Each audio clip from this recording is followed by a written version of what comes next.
As we've seen, 50 years of research reveals that people consistently judge others based on how they look. For instance, researchers from the University of Florida and the London School of Business reported that women who were significantly overweight faced bias on their job. They're less likely to be hired, less likely to get promoted, and more likely to be let go. A 2010 study compared women with similar jobs, experience, and education. Those who weighed the most earned nearly $6,000 a year less than women who weighed the least.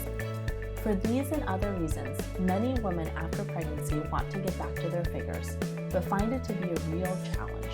What are their best options?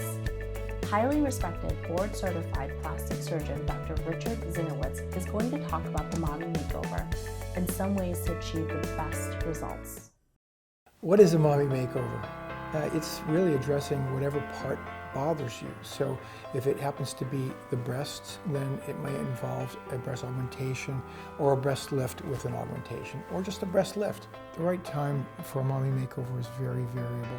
So for some people, it's something they've been waiting for till they finish their last pregnancy. So that clearly is the right answer.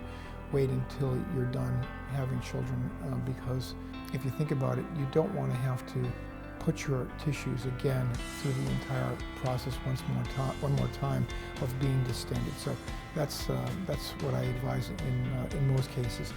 There are cases where women have had pregnancy early in their adulthood and then have a child much later on.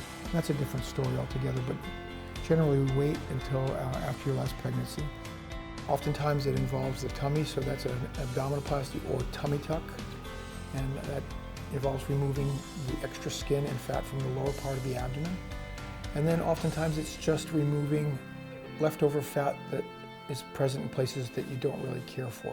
Generally speaking, we do the tummy tuck.